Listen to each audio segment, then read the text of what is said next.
நிஃப்டியை பொறுத்தவரை இன்னைக்கு ஒரு பெரிய கேப் டவுனை கொடுத்து நம்ம சொன்ன டிமாண்ட் ஜோன் 4ல இருந்து சப்போர்ட் எடுத்து மேலே வந்து ரெக்கவரி ஆகி முடிச்சிருக்காங்க. அண்ட் இதே மாதிரி ஒரு பெர்ஃபெக்டான அனாலிசிஸை நீங்களும் எடுக்கணும்னு நினைக்கிறீங்களா? நம்ம ட்ரேட் எம்பரர்ல 2 நியூ செஷன் ஸ்டார்ட் பண்றோம். இது Saturday, Sunday and Wednesday, Thursday, Friday இந்த 3 நாளுமே ஈவினிங் செஷன்ஸ் அப்படிங்கிறதும் கொடுக்குறோம். ஸோ 2 நியூ செஷன் இருக்கு. இது ரெண்டுமே 1 மந்த்துக்கான கோர்ஸ். இதுக்கு லைவ் ட்ரேடிங் செஷன்ஸ் அப்படிங்கிறது லைவ் மார்க்கெட்ல நடக்கும். இந்த கோர்ஸை பத்தி தெரிஞ்சுக்க நினைக்கிறவங்க ட்ரேட் எம்பரர் கான்டாக்ட் பண்ணுங்க. நிஃப்டியோட டெக்னிக்கல் வியூ பொறுத்த வரைக்கும் மண்டே எப்படி இருக்கும் அப்படிங்கறது பார்த்துடலாம். நாளைக்கு மகாராஷ்டிரா டே அப்படிங்கிறதுனால மார்க்கெட் ஹாலிடேவா இருக்கு. அண்ட் அப்படி பார்க்கும்போது இந்த இடத்துல பிரைஸ் எப்படி டிராவல் ஆகும் அப்படிங்கிறது புரிஞ்சுக்கலாம். ஸோ ஓவராலாக இந்த ப்ரைஸ் அப்படிங்கிறது மேலே போகிறதுக்கான டெசிஷன்ஸ் எடுத்து முடிச்சிருக்கு. அண்ட் அந்த பொசிஷனல் வியூக்கான ஸ்டாப் லாஸ் அப்படிங்கிறது இந்த டிமாண்ட் ஜோன் 2ஆக இருக்கக்கூடிய 23,800 தான். இதை பிரேக் பண்ணி சஸ்டெயின் ஆயிடுச்சுன்னா ப்ரைஸ் மேலே போகாது அப்படிங்கிறதுக்கான வியூவும், அண்ட் அதை பிரேக் பண்ணி சஸ்டெயின் ஆயிடுச்சுன்னா ப்ரைஸ் ஃபர்தராக கீழே வந்துடும். அண்ட் இந்த இடத்துல வார் நடக்க ஆரம்பிக்குது அல்லது வந்து பார்த்தீங்கன்னா வார் பெருசாக ஆரம்பிச்சிடுச்சு அப்படிங்கிறதுக்கான மீனிங் கிடைச்சிரும். அண்ட் டிமாண்ட் ஜோன் 3ஐ பிரேக் பண்ணிச்சுன்னா நல்லாவே ஃபால் ஆக ஆரம்பிச்சிடும் அப்படிங்கிறது ஓவரால் வியூவாக இருக்கு. ஸோ ஓவராலாக இப்போ இருக்க இடத்துல இருந்து மேலே தான் போகிறதுக்கான வாய்ப்பு இருக்கு. அப்போ இதில் எப்படி டிராவல் ஆகுது அப்படிங்கிறத புரிஞ்சுக்கலாம். ஸோ இப்போ இருக்கக்கூடிய கரண்ட் ஜோன் அப்படிங்கிறது மேலே போகிறதுக்கான வியூ இருக்கு அப்படின்னாலுமே அது சப்ளை ஜோன் 1ஆ இருக்கக்கூடிய 24,055 இதுக்கு மேலே சஸ்டெயின் ஆயிடுச்சுன்னா ப்ரைஸ் மேலே போகிறதுக்கான வாய்ப்பு இருக்கு. அண்ட் இமீடியட்டாக வந்து பார்த்தீங்கன்னா சப்ளை ஜோன் 2ஆ இருக்கக்கூடிய 24,334 இந்த ரேஞ்ச் வரைக்கும் போகிறதுக்கான வாய்ப்பு இருக்கு.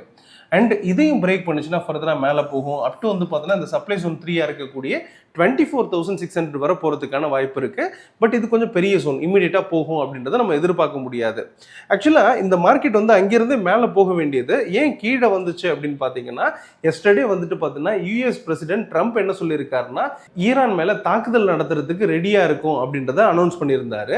இதனாலே வந்து பார்த்தீங்கன்னா மார்க்கெட் ஓப்பனிங்கே கேப் டவுனில் ஓப்பன் ஆயிருந்துச்சு. இது மட்டும் இல்லாமல் குரூட் ஆயிலோட பிரைஸ் வந்து பார்த்தீங்கன்னா $122 வரைக்கும் போயிட்டு அண்ட் அங்கிருந்து கீழே இறங்கி $115 ட்ரேட் ஆயிருக்கு. அண்ட் இதுதான் மெயின் ரீசன். இது மட்டும் இல்லாமல் இது கீழே வந்துட்டதுனால யூஎஸ்டி ஐஎன்ஆர் அதாவது இந்தியன் ருப்பி வந்து பார்த்தீங்கன்னா வீக்கஸ்ட்டை ரீச் பண்ணியிருக்கு. அதாவது 95.35 போய் ரீச் பண்ணிட்டு திரும்பவும் கீழே இறங்கி முடிச்சிருக்காங்க. பட் இதோட பிரைஸ் அதிகமாகுன்றதை நம்ம சொல்லியிருந்தோம். இதனால இந்தியன் மார்க்கெட்டுக்கு மிகப்பெரிய த்ரெட் இருக்கும் அப்படின்றதையும் பார்த்துருந்தோம். அப்படி பார்க்கும்போது இந்த இடத்துல வந்து பார்த்தீங்கன்னா இந்தியன் ருப்பி நல்லாவே வீக்காக இருக்கு.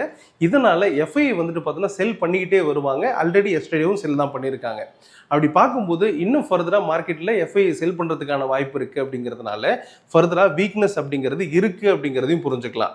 அதே மாதிரியே ஃபெட் ரேட்டை பொறுத்த வரைக்கும் எந்த ஒரு சேஞ்சஸுமே இல்லாமல் இருக்கு. இன்ஃப்ளேஷன் த்ரெட் இருக்கிறதுனால இந்த இன்ட்ரெஸ்ட் ரேட்ல எந்த ஒரு டெசிஷனுமே சேஞ்ச் பண்ணாமல் இருக்காங்க. அது மட்டும் இல்லாமல் ஜெரோம் பவுலோட லாஸ்ட் மீட்டிங்கும் இதுதான். அடுத்ததாக வரும்போது இதோட ரேட் கட் இருக்கலாம் அப்படிங்கிற அந்த எக்ஸ்பெக்டேஷன் இருக்கு. பார்க்கலாம் என்ன நடக்குது அப்படின்னு சொல்லி. இந்த காரணத்தினால தான் மார்க்கெட் கேப் டவுன்ல ஓப்பன் ஆனாலுமே கீழே பெரிய லெவலில் போக முடியாமல் அங்கேருந்து சின்ன ரெக்கவரி கொடுத்துருக்காங்க. இதே மாதிரியே கீழே வர்ற பட்சத்தில் இந்த டிமாண்ட் ஜோன் 1 பிரேக் பண்ணும். அதாவது 23,963 இதை பிரேக் பண்ணி சஸ்டெயின் ஆயிடுச்சுன்னா ப்ரைஸ் கீழே இறங்குறதுக்கான வாய்ப்பு ரொம்பவே அதிகமாக இருக்கு. அது அப் டு வந்து பார்த்தீங்கன்னா உங்களுக்கு ஸ்ட்ராங் டிமாண்ட் இருக்கக்கூடிய இந்த 23,812 இந்த ரேஞ்சை வந்து பார்த்தீங்கன்னா ஒரு ஸ்ட்ராங் சப்போர்ட்டாக எடுத்துக்கும். இதை பிரேக் பண்ணாதுன்னு எடுக்கலாம். இதை பிரேக் பண்ணாமல் இருக்கிற பட்சத்தில் ப்ரைஸ் மேலே போகிறதுக்கான வாய்ப்பு ரொம்பவே அதிகம். அண்ட் இதை பிரேக் பண்ணிடுச்சுன்னா ஃபர்தராக கீழே இறங்குறதுக்கான வாய்ப்பு அதிகம். அப் டு வந்து பார்த்தீங்கன்னா டிமாண்ட் ஜோன் 3ஆ இருக்கக்கூடிய 23,553 இந்த ரேஞ்ச் வரைக்கும் போகலாம். அண்ட் இங்கே இருந்தாலுமே மேலே வர்றதுக்கான சான்ஸ் ரொம்பவும் அதிகமாக தான் இருக்கு. இதை பிரேக் பண்ணி சஸ்டெயின் ஆயிடுச்சுன்னா உங்களுக்கு வார் தொடங்கிடுச்சுன்னு அர்த்தம்.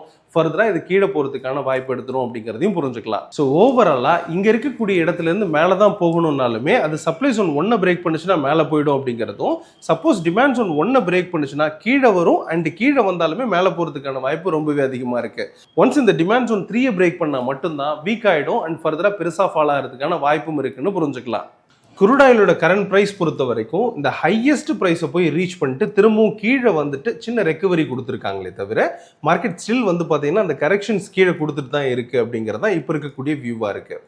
அண்ட் இந்த பீக்கை ஆல்ரெடி வந்து ரீச் பண்ணது தான் ஏப்ரல் மந்த்தில் ஆல்ரெடி இதை ரீச் பண்ணியிருக்கு. இந்த இடம் வந்தாலே வேர்ல்டு வைடு இருக்கக்கூடிய எக்கானமியில் அல்லது வந்து பார்த்தீங்கன்னா உங்களுக்கு கண்ட்ரிஸ் எல்லாத்துக்குமே ஒரு பெரிய ப்ரெஷர் வந்துடும். இமீடியட்டாக வந்து பார்த்தீங்கன்னா ஒபெக் அண்ட் ஒபெக் கண்ட்ரி கிட்ட ஒரு சின்னதாக ஒரு ரிக்வெஸ்ட் வைப்பாங்க. ஸோ தட் என்ன ஆகும்னா அந்த ப்ரொடக்ஷனை கொஞ்சம் அதிகமாகிறதுக்கான வாய்ப்பு இருக்குது. பட் பிரச்சனை என்னன்னா ஈரானில் இருக்கக்கூடிய ஆயில் வெளியில் வரல. அது மட்டும் இல்லாமல் மற்ற எந்த கண்ட்ரில இருந்துமே வர முடியாமல் ஈரானும் ப்ரொடெக்ட் பண்ணிட்டு இருக்கு. அப்போ ஈரான்லேருந்து வெளியில் வர முடியாத அளவுக்கு அளவுக்கு யூஎஸும் அண்ட் மற்ற மிடில் ஈஸ்ட் கண்ட்ரில இருந்து வெளியில வர முடியாத அளவுக்கு ஈரானும் ஸ்ட்ரைட் ஆஃப் ஹார்மோஸை க்ளோஸ் பண்ணி வச்சிருக்காங்க. இந்த ரீசனால வந்து பார்த்தீங்கன்னா க்ரூட் ஆயிலோட பிரைஸ் நல்ல மேலே வந்திருக்கு.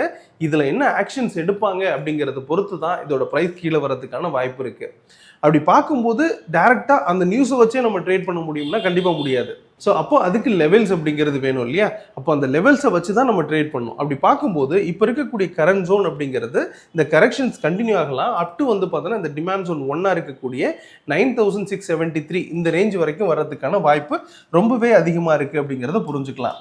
அண்ட் அப்படி வர்ற பட்சத்தில் இங்கே வந்துட்டு திரும்பவும் மேலே போகிறதுக்கான வாய்ப்பு ரொம்பவே அதிகம்னு புரிஞ்சுக்கலாம்.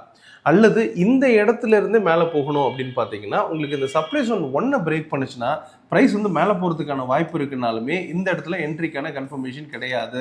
இது ஒரு ரிஸ்கான என்ட்ரி அப்படிங்கிறத புரிஞ்சுக்கலாம். இந்த சப்ளை ஜோன் 2 பிரேக் பண்ணால் மட்டும்தான் கொஞ்சம் ஸ்ட்ராங்காக இருக்கிறதுக்கான வாய்ப்பு இருக்குது.